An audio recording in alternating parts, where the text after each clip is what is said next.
नमस्कार, हमारे digital platform में आपका स्वागत है। दिल्ली ब्लास्ट केस की जांच में राष्ट्रीय जांच एजेंसी यानी एनआईए ने एक अहम कदम उठाया है। एजेंसी ने जम्मू कश्मीर के शोपियां, पुलवामा, काजीगुंड, मलाकपोरा और पंपोर के शंभूरा समेत करीब 8 जगहों पर एक साथ तलाशी अभियान चलाया। इसके साथ ही यूपी के लखनऊ में भी 2 घरों पर काफी देर तक विस्तृत तलाशी ली गई। ये पूरी कार्रवाई एक ही वक्त पर की गई ताकि जांच से जुड़े संभावित संपर्क और डिजिटल लिंक को सुरक्षित रखा जा सके और किसी भी सबूत के छुपाए जाने या मिटाए जाने की संभावना को रोका जा सके। जिन जगहों पर छापेमारी की गई उनमें अधिकांश वो घर और लोकेशन शामिल है जिनसे जुड़े लोगों पर पहले से एनआईए को शक था कि वो किसी न तरीके से लॉजिस्टिक मदद, तकनीकी सहायता या संचार माध्यम के जरिए इस मॉड्यूल से जुड़े हो सकते हैं। कश्मीर में डॉक्टर्स, स्थानीय मौलवियों और पढ़े लिखे पेशेवरों पर ध्यान इसलिए बढ़ा है क्योंकि जांच में अब तक जो डिजिटल जानकारी सामने आई है वो एक ऐसे नेटवर्क की ओर इशारा करती है जिसे एजेंसी व्हाइट कॉलर यानी सफेद पोस्ट सपोर्ट मॉड्यूल के रूप में समझ रही है। लखनऊ के कंधारी बाजार में भी डॉक्टर शाहीन और डॉक्टर परवेज के घरों पर करीब 5 घंटे तक तलाशी चली है। तलाशी के दौरान उनके परिवार से लगातार ये जानकारी ली गई और ये समझने की कोशिश की गई कि शाहीन का किन किन लोगों से संपर्क था और क्या उसका इस केस से कोई सीधा या इनडायरेक्ट संबंध हो सकता है। स्थानीय पुलिस की मौजूदगी और एनआईए की टीम की प्रक्रिया से ये साफ है कि एजेंसी इस मामले के हर पहलू को व्यवस्थित तरीके से जांच रही है। इस खास रिपोर्ट में हम आपको बताएंगे कि एनआईए की संयुक्त कार्रवाई का दायरा कितना बड़ा है, किन संदिग्ध नामों पर एजेंसी की निगाह है और कैसे कश्मीर से लेकर यूपी तक फैले इस नेटवर्क की परतें धीरे धीरे सामने आ रही हैं। ये रिपोर्ट देखिए।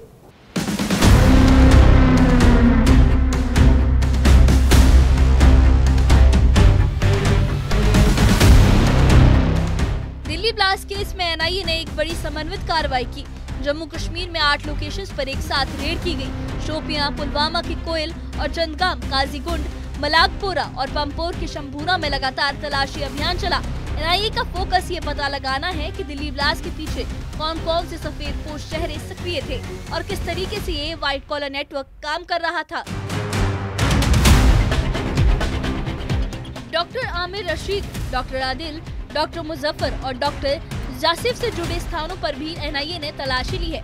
एनआईए को शक है कि ये सभी लोग आतंकी गतिविधियों को सपोर्ट करने वाले नेटवर्क का हिस्सा हो सकते हैं और लॉजिस्टिक सहायता देने में भूमिका निभा सकते हैं। इसी कार्रवाई के तहत लखनऊ में भी एनआईए की टीम सुबह से सक्रिय रही।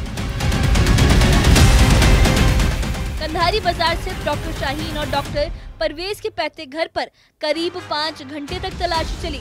घर के अंदर मौजूद शाहीन और परवेज के पिता और बड़े भाई से लगातार पूछताछ की गई, जबकि बाहर लोकल पुलिस की भारी तैनाती की गई थी।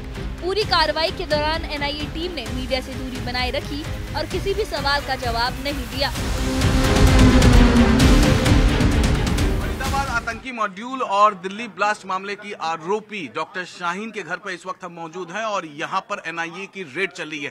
अगर हम तस्वीरें दिखाएं आपको तो देखिए, लोकल पुलिस इस वक्त बाहर मौजूद है, एनआईए की टीम अंदर डॉक्टर शाहीन के घर में मौजूद है। डॉक्टर शाहीन जो हैं वो और उनका भाई डॉक्टर परवेज, दोनों भाई बहन जो हैं इस वक्त एनआईए की कस्टडी में है और फरीदाबाद आतंकी मॉड्यूल या यूं कहें व्हाइट कॉलर टेररिज्म के में दोनों भाई बहन डॉक्टर शाहीन और डॉक्टर परवेज आरोपी हैं। और जिस तरीके से जो खबरें निकलकर सामने आई थी कि डॉक्टर शाहीन ने खाड़ी देशों का भी दौरा किया था और उसके बाद लगातार एनआईए जो है इन्वेस्टिगेशन इस पूरे मामले में कर रही है। देख सकते हैं आप तस्वीरों में, इस वक्त लोकल पुलिस यहां पर मौके पर मौजूद है। लोकल पुलिस के साथ साथ जो एनआईए की टीम है वो घर के अंदर इन्वेस्टिगेशन कर रही है और बताया यही जा रहा है कि डॉक्टर शाहीन और डॉक्टर परवेज के जो पिता हैं और जो भाई हैं छोटे शोएब, वो दोनों इस वक्त अंदर हैं। दोनों से पूछताछ भी जाहिर तौर पे हो रही होगी और उसके बाद घर का सर्च ऑपरेशन यानी घर में तलाशी भी ली जा रही होगी एनआईए के द्वारा। सिर्फ यही इसी लोकेशन पे नहीं, बताया जा रहा है कि एनआईए के द्वारा और भी कई लोकेशन पर लखनऊ में छापेमारी चल रही है क्योंकि मंडियाओं में जो डॉक्टर परवेज हैं उसका भी मकान है। पूछताछ के दौरान एनआईए ने शाहीन के पिता सैयद अंसारी और बड़े भाई शोएब से ये जानने की कोशिश की कि शाहीन किन लोगों के संपर्क में था और उसका इस केस से संभावित संबंध क्या हो सकता है। परिवार ने एनआईए को पूरा सहयोग दिया और पिता सैयद अंसारी ने बताया कि हम जांच में पूरा सहयोग कर रहे हैं, हमें भरोसा है कि सच सामने आएगा। एनआईए हालांकि हर संभावना को गंभीरता से परख रही है और किसी भी सुराग को नजरअंदाज करने के मूड में नहीं है।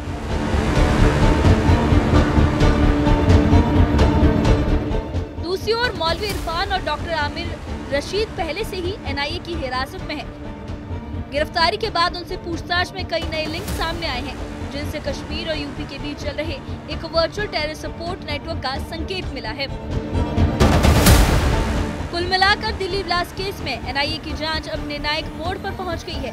कश्मीर से लेकर लखनऊ तक कई संदिग्ध नाम एजेंसी के रडार पर हैं और इस छापेमारी ने इस नेटवर्क के कई हिस्से को सामने लाया है। हालांकि एनआईए ने अभी तक बरामद सबूतों के बारे में आधिकारिक जानकारी नहीं दी है, लेकिन एजेंसी साफ है, मास्टरमाइंड से लेकर पूरे ग्राउंड सपोर्ट तक किसी को भी नहीं बख्शा जाएगा। जांच जारी है और उम्मीद है कि इस व्हाइट कॉलर टेरर मॉड्यूल की पूरी तस्वीर जल्द सामने आएगी। Bureau report, news 18। Delhi blast case में एनआईए की कार्रवाई से ये साफ हो गया है कि जांच अब तक अधिक संगठित और निर्णायक दिशा में आगे बढ़ रही है। कश्मीर और लखनऊ में जिन जगहों पर तलाशी ली गई, वहां से कई ऐसे डिजिटल और डॉक्यूमेंट आधारित सुराग मिले हैं जिनकी तकनीकी जांच आगे की प्रक्रिया में अहम भूमिका निभाएगी। परिवारों के बयान, हिरासत में लिए गए लोगों से मिली जानकारी और हाल ही में सामने आए संपर्कों ने इस नेटवर्क को समझने में नई कड़ियां जोड़ी हैं। एनआईए ने अभी तक बरामद सामग्री या तलाशी से मिले साक्ष्यों के बारे में कोई आधिकारिक रूप से विवरण नहीं दिया है, कोई बयान जारी नहीं किया है, लेकिन एजेंसी का फोकस अब साफ है। पूरे मॉड्यूल की संरचना को पहचानना, ये समझना कि किस स्तर पर किसने क्या भूमिका निभाई और ये सुनिश्चित करना कि किसी भी संभावित सपोर्ट सिस्टम को नजरअंदाज ना किया जाए। जांच से जुड़े कई तकनीकी रिपोर्ट, कॉल रिकॉर्ड और चैट बैकअप और वित्तीय लेन देन अभी इंटरप्रिटेशन के चरण में है। आने वाले दिनों में सूचनाओं के आधार पर और भी पूछताछ और पॉसिबली कोई और भी कार्रवाई हो सकती है। इस बारे में आपकी क्या राय है, हमें कमेंट बॉक्स में अपनी राय जरूर बताइए और इससे जुड़े अपडेट्स के लिए और ऐसी ही खबरों के लिए हमारे चैनल के साथ बने रहिए। हमारे चैनल को सब्सक्राइब करिए। शुक्रिया।